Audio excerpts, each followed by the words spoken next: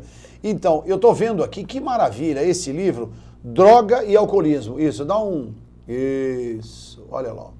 Droga e Alcoolismo. Isso, para não estourar aí, né? Coisa... E outra, nós temos aqui o nosso querido amigo Luiz Carlos Mota.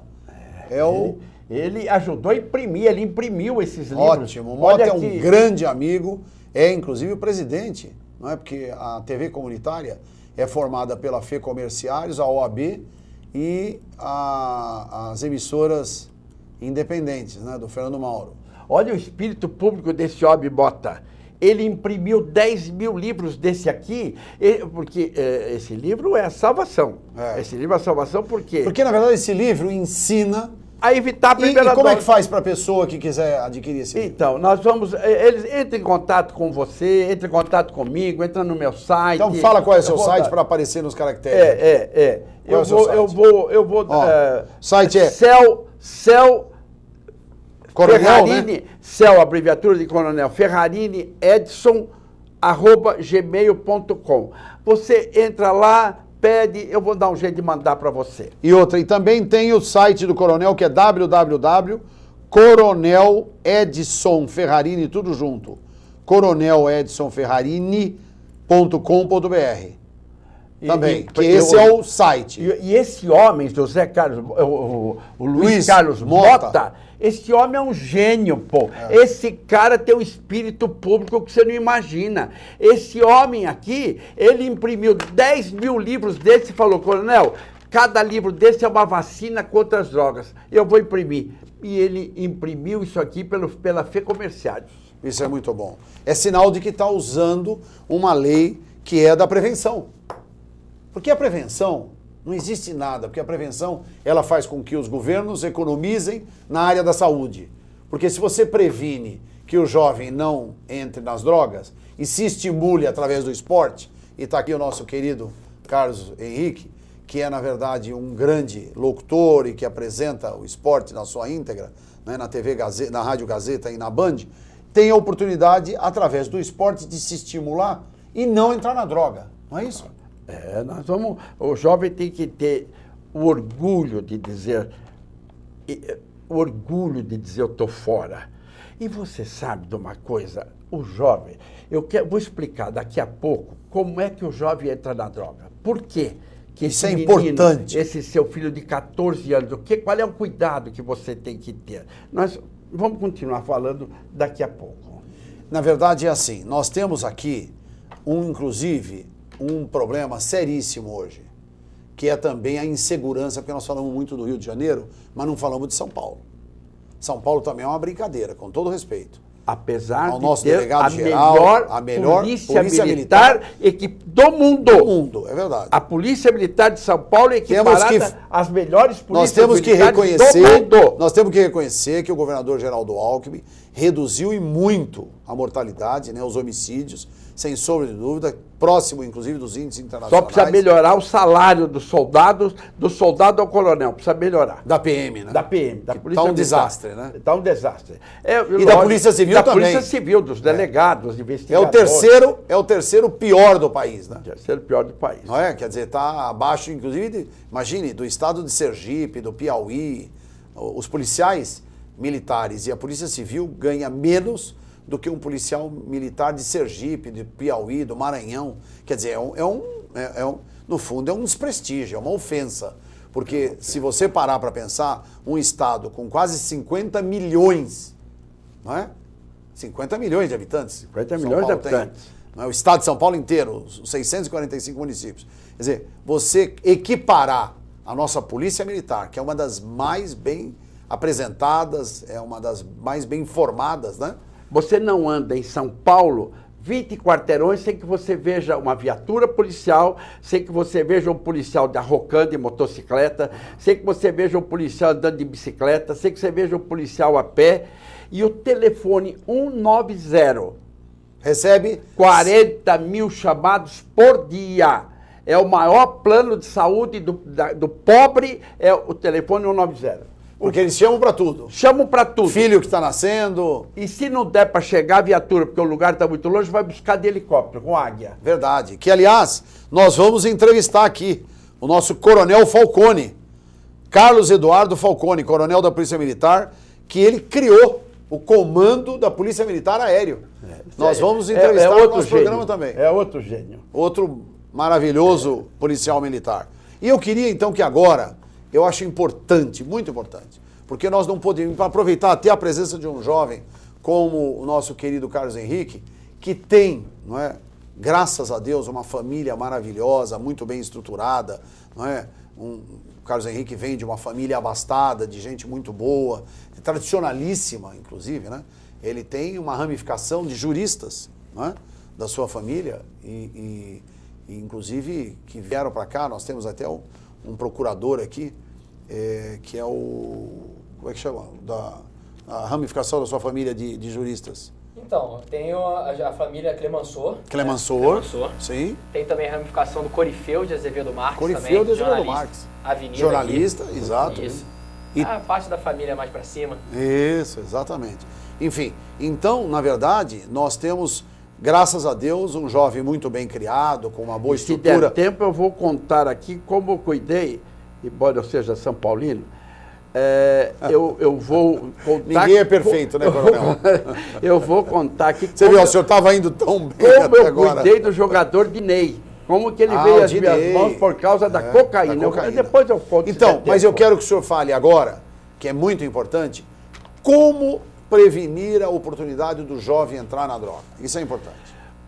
O jovem, nesses 40 anos, lidando com, recuperando pessoas, salvando vidas, eu nunca vi, pai, o jovem só entra na droga por 3 razões. Só 3. Curiosidade, desinformação e para ficar inserido no contexto dos amigos. Só por estas 3 coisas. Não tem outra. Porque eu trabalhei 35 anos na Polícia Militar e nunca tomei conhecimento de um cara que veio um cara assim, mascarado, com revólver, botou na cabeça, falou para ele, cheira essa carreira de cocaína, senão você morre. Deu um cachimbo de crack, falou, cheira esse cachimbo, o cigarro de maconha, fuma. Não. Ele vai vir de forma suave. E vai vir pela mão, não do traficante, vai vir pela mão do melhor amigo, do colega da escola, da namorada, do namorado. E ele vai falar 5 mentiras só. Sempre a mesma coisa. Entra nessa, experimenta uma vez só, isso está na moda, não seja careta, depois nós paramos juntos. Só que o jovem, nesta hora, tem que estar preparado para dizer uma única palavra. Estou fora, eu não quero ter orgulho de dizer, mas os pais, às vezes, esquecem de falar. E o jovem fica cara a cara com a droga. E ele experimenta a primeira vez. Quando ele experimenta o primeiro cigarro de maconha numa rodinha, aquilo registra na memória química no cérebro dele e fica colado como uma tatuagem. O mundo, a psiquiatria, a psicologia não tem um remédio para pagar. Então tem que evitar a primeira experiência, por isso que a prevenção é tudo. É isso só, pai. Deus fez as coisas simples para complicar os sábios. Não é nada aquele. Vai virar o inferno. Vai virar o inferno depois. Mas o começo é aquela primeiro cigarro de maconha que é o início de toda essa desgraça que pode vir depois. Que pode acarretar em função da continuidade. E, na verdade, é assim, depois que entrou, qual que é o remédio? Então, depois que entrou, o caminho de saída, ele vai, porque no começo ele usa, e geralmente tem outra coisa, Redó. Os pais só vão tomar conhecimento que os filhos usam droga 2 a 5 anos depois. Ele já está atolado, já está em grandes dificuldades. Aí já está, o cérebro dele está todo contaminado e tal. Outro dia, eu vou falar uma coisa aqui. Outro dia, alguém me perguntou, como define a dependência? Define a dependência. Por que é brutal? O cara vai morar na Cracolândia depois, começou maconha, depois apareceu cocaína, ele cheirou, enfiou no nariz ali, daí aparece o cachimbinho do crack. A Cracolândia está aqui em São Paulo, está de volta. Maior mercado de drogas a céu aberto do mundo. Está aí há 22 anos. Aqui, perto da Avenida Duque de Caxias. Está lá. Lá, a pessoa, a menina, para obter a droga, eu constatei outro dia, ela tem 9 relações sexuais por dia em troca de pedras de crack. 9? 9. O menino sai roubando tênis, roubando celular para trocar por droga. E a menina se prostitui. Se prostitui. Então, veja você, o pai fala assim, mas como é que pode acontecer? Eu vou dar um exemplo que eu nunca devo forçar agora para eu tentar explicar. E me permita, quem está falando é um psicólogo com enorme experiência, mais de 40 mil casos solucionados nos quanto? 60 anos de experiência? 50, né? 45. 45 anos de experiência profissional. Quer dizer, e tem aí uma bagagem fantástica e tem ajudado muito, né?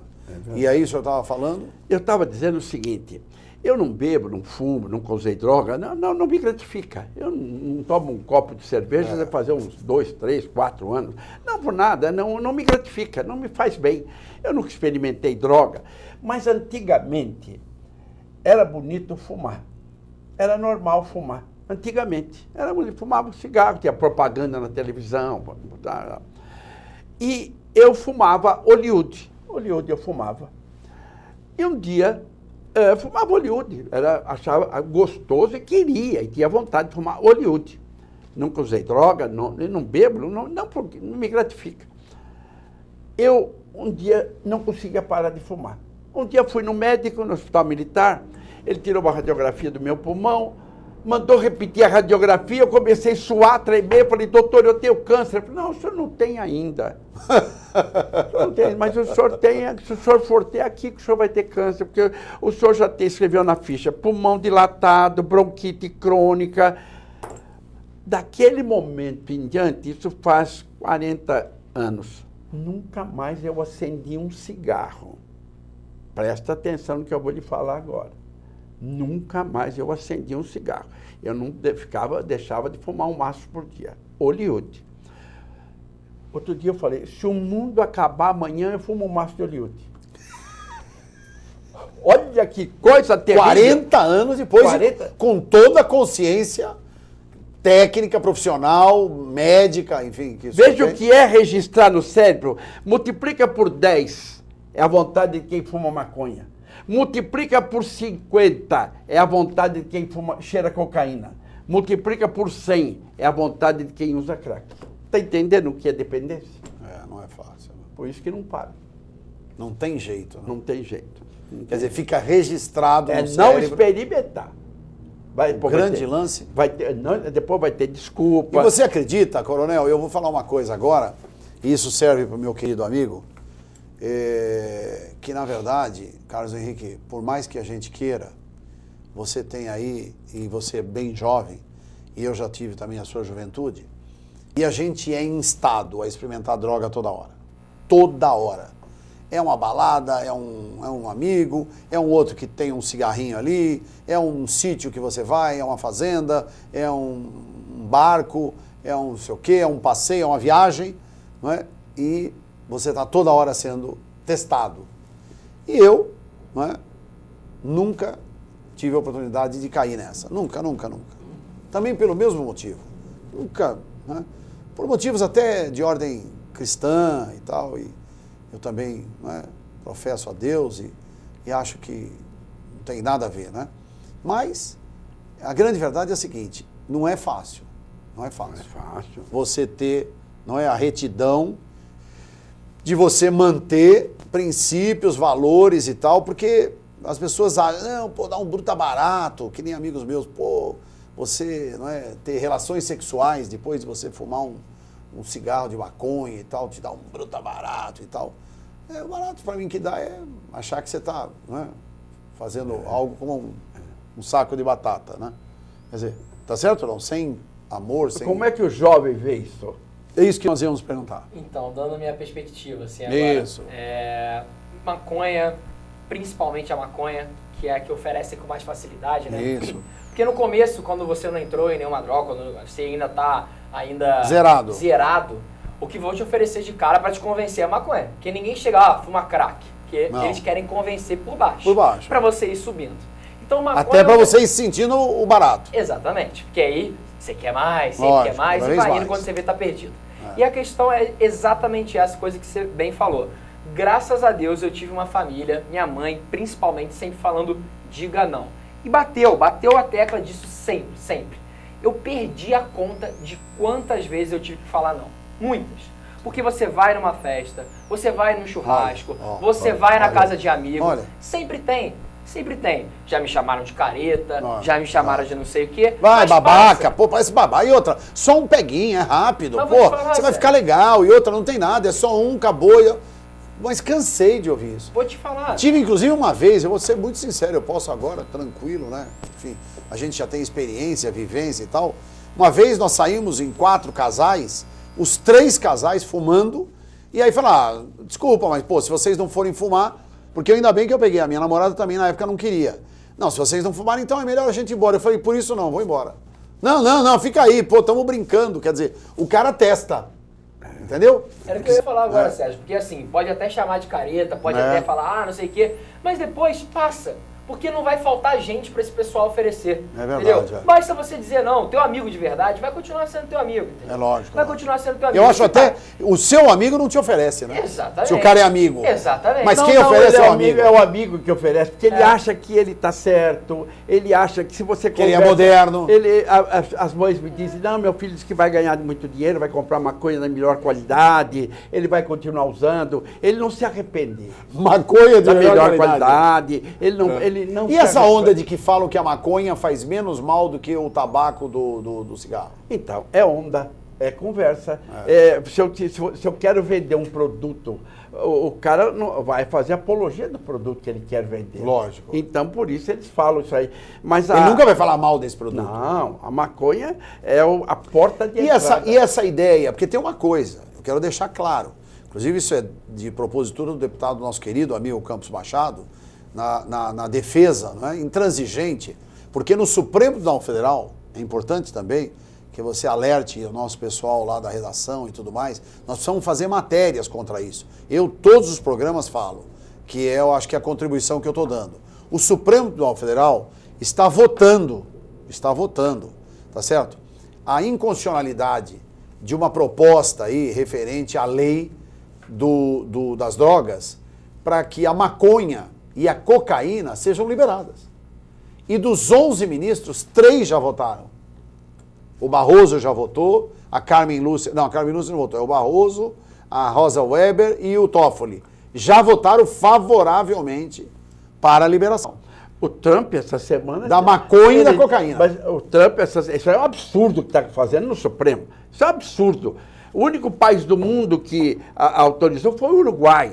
Mas o Uruguai tem 4 milhões de habitantes, a zona leste de São Paulo é maior que o Uruguai. É, maior que o Uruguai. Maior que o Uruguai. Então, o único país que o José Mujica legalizou e eles estão em experiência.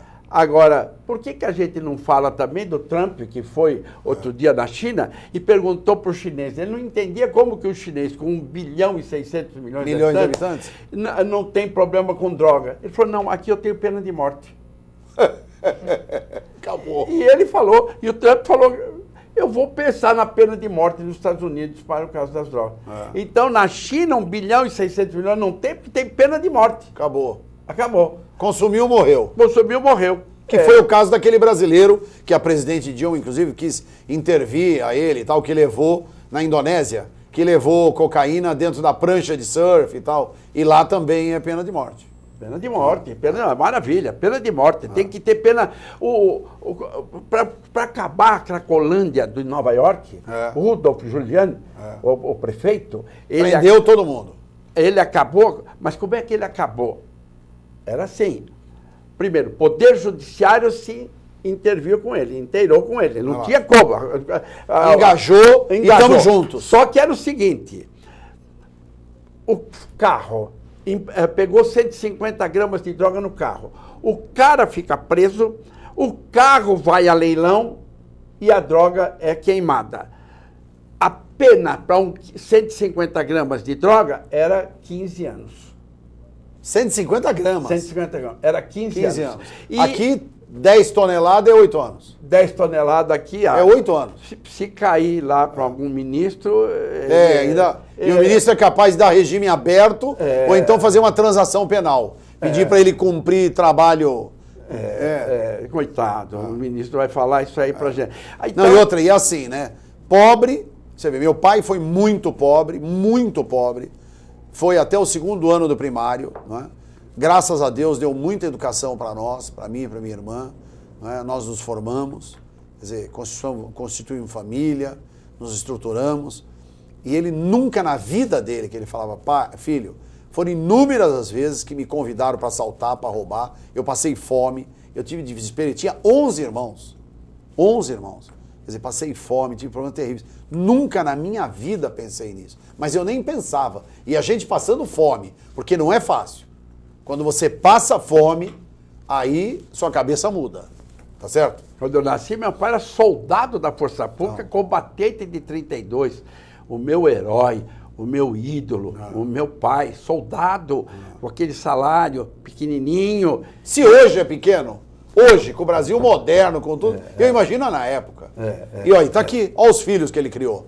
Quer dizer, então era o caso, porque vem essa, desculpa, ó, a todos os humanistas, a todo esse pessoal ideológico de esquerda aí, os esquerdopatas, a gente tem que pensar o seguinte, com todo respeito, eu acho que cada um tem o direito de pensar como deseja e como quer. Mas tem uma coisa que nós não podemos deixar de falar, é inegável. Veja só, inclusive, você muito jovem, Carlos Henrique, é como uma linha de orientação. Veja, nós hoje vivemos num país onde existe um pensamento ambíguo, um pensamento para destruir a família, para destruir os valores morais, para acabar com os princípios. Veja só, essa ideologia de gênero, então, nem se fala. Isso é um absurdo, não é? Mas veja, não sou contra nenhum problema dos homossexuais. Aliás, tenho amigo homossexual. O problema não é esse. O problema é você dizer que o jovem, não existe mais a menina de cor-de-rosa e o menino de azul. Não. É não fazer apologia disso. Não fazer apologia disso, tá certo? Então veja, mas o que me deixa estarrecido e o que me deixa extremamente constrangido é saber que você tem um país aonde o pobre, tudo bem, é pobre, não dão oportunidade para ele, isso eu acho uma injustiça.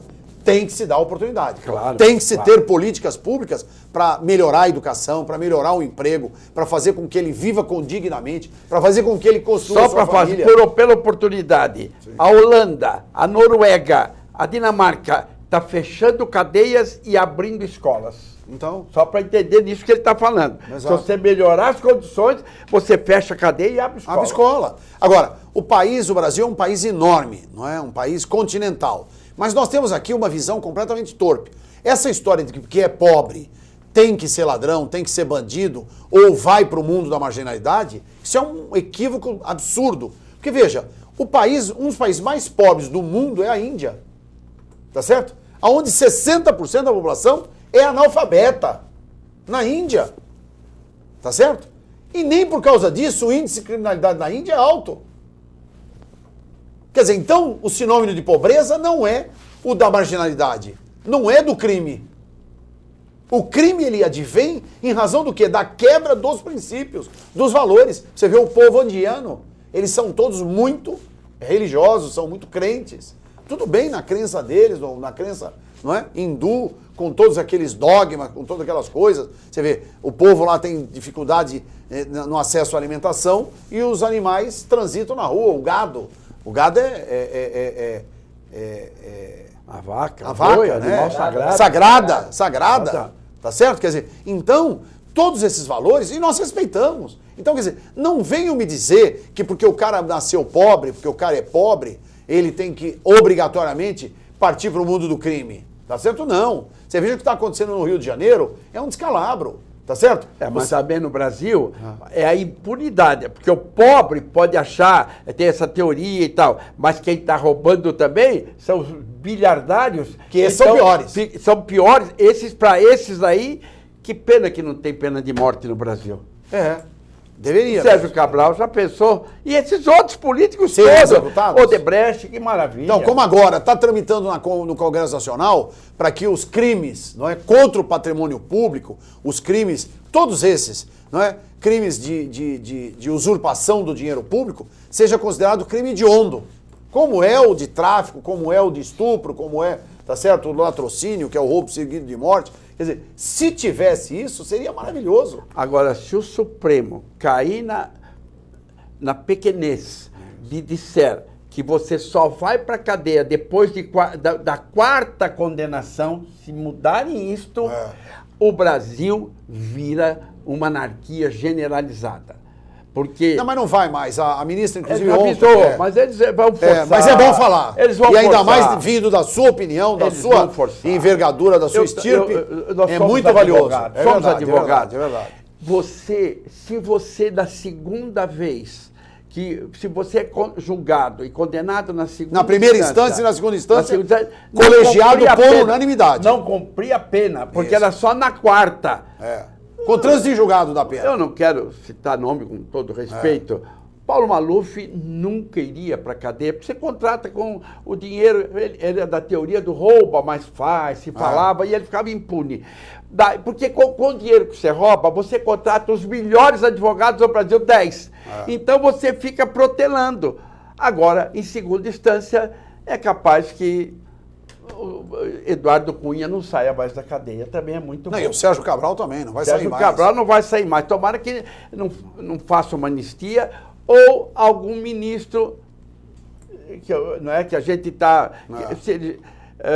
Não caia na asneira de forçar que da segunda instância não vai para a cadeia. Revisto o Supremo Tribunal Federal com a finalidade de que somente com o trânsito em julgado da sentença que possa ser levado à execução da pena e, no caso, levar para a custódia, né? É isso aí. Olha, nós estamos já nos estertores do nosso programa.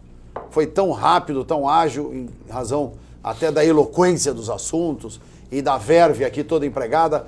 Cada um dos meus queridos convidados, professor Edson Ferrarini, meu coronel predileto, meu futuro deputado estadual. Obrigado. Tenho certeza que a Assembleia Legislativa precisa tê-lo lá novamente. Obrigado. O senhor é um quadro indispensável para esse país. A sua cultura, participou da formação da nossa Constituição, tá certo? Criou a Polícia Militar na área do meio ambiente, na defesa do meio ambiente. 155 da Constituição da Estadual. Que nunca na época, isso foi em 1986. Eu só quero deixar um parênteses. O Zé Dirceu era o deputado do PT na minha frente. E ele disse para mim: eu vou acabar com a Polícia Militar nesta Constituição. Vou reduzi-la a 3 batalhões de choque e acabar com a Justiça Militar. Eu vou ser presidente da República. O Zé Dirceu falando para mim. Ele não mudou uma vírgula da Polícia Militar e eu ainda mantive tudo. Quando eu falei para ele, estou aqui para cuidar dos aposentados, das pensionistas, do pessoal da reserva. Ele falou, quero todos na Rua da Amargura. Ele falou, esse canalha. E tá bem aí. Tá bem. Estava preso e agora está em regime de... Uma boa tornozeleira deve estar lá, sim, mas sambando, bebendo, passando bem, enquanto muitos dos brasileiros que podiam estar, na verdade, tendo um benefício através do dinheiro que está sendo gasto para manter esse vagabundo preso, para manter esse vagabundo em casa, porque isso custa para o Estado. Isso custa para o Estado, não é? Então, há necessidade da vigília de todo esse pessoal, quer dizer, enquanto que se tivesse lá preso, seria muito melhor. Mas, enfim, a justiça também tem os seus olhos aí. A gente espera que ela sempre seja cega e imparcial, mas nem sempre é assim. Agora, a grande verdade é a seguinte, dentro desse trabalho, nós tivemos aqui o deputado estadual Edson Ferrarini, sempre com a mais absoluta retidão, um trabalho profissional, dedicado. E quem pegou o programa agora abriu mão da sua aposentadoria em 1986. 86, como deputado estadual e lutou pela extinção do plano de previdência para os deputados. E acabou. Acabou. Então, veja, isso não é agora, não é coisa que foi feita agora, tudo por proselitismo e tudo mais. Meu querido amigo, foi um prazer recebê-lo aqui. Quero dizer que você abrilhantou o nosso programa com as suas intervenções muito apropriadas, você fala muito bem, você tem uma formação cultural muito boa e eu quero que você faça as suas últimas considerações aí para o nosso programa Sala de Imprensa. Bom, obrigado, Sérgio, Coronel, foi um prazer estar aqui com todos vocês. Obrigado. Muito obrigado também a todo mundo que assistiu a gente, sempre bom, né, a gente poder compartilhar ideias boas, lutando, né, pelo que a gente acha correto, que poucas pessoas fazem isso, inclusive na política. É por isso que também apoio o Coronel aí como deputado. Realmente a gente precisa de gente assim e a gente precisa de gente como você, Sérgio, que faz questão de trazer pessoas dignas e honestas para esse programa. Não tem dúvida. E foi o maior prazer estar aqui com você. Muito obrigado pelo convite. Obrigado. Espero estar aqui outras vezes. Estamos juntos. Muito obrigado. Meu querido coronel, uma honra tê-lo aqui conosco. Obrigado. Deus haverá de, na sua magnitude, na sua benevolência e principalmente em todos os valores, não é, cristãos que permanecem, de reconduzir o nosso querido amigo, nosso conselheiro aqui, vice-presidente e diretor desta casa, da Associação Paulista de Imprensa, o advogado, psicólogo, radialista, jornalista, Coronel Edson Ferrarini, a uma cadeira na Assembleia Legislativa do Estado de São Paulo. Conte com o apoio da Associação Paulista de Imprensa. Nós temos que orgulharmos de ter alguém da sua envergadura, da sua estatura, lutando ainda bravamente com seus 60 anos de idade. Essa coisa maravilhosa, esse vigor. 60 anos de idade, eu tenho 82. 60 olha, só lutando contra as drogas. É, só lutando contra as drogas, é verdade. Mas olha, quem que diz que esse homem tem 82 anos? É Deus que opera e faz com que ele continue com essa jovialidade. E eu quero cumprimentar a todos, a sua família também. Obrigado. A sua filha recém-casada. Obrigado. A senhora, a sua mãe. Obrigado, a sua esposa. Obrigado. Enfim, todos os parentes que estão nos assistindo aqui, nos apoiando. Muito obrigado, Ferrarini. Obrigado. A todos vocês que nos deram atenção, muito obrigado. Quero cumprimentar ao nosso querido Meirelles, ao nosso ilustre Evandro, aqui no nosso apoio técnico, a todos, o meu querido professor José Alfredo Machado de Assis, em nossa produção, que participaram do Sala de Imprensa. Até o próximo programa, muito obrigado, até a próxima.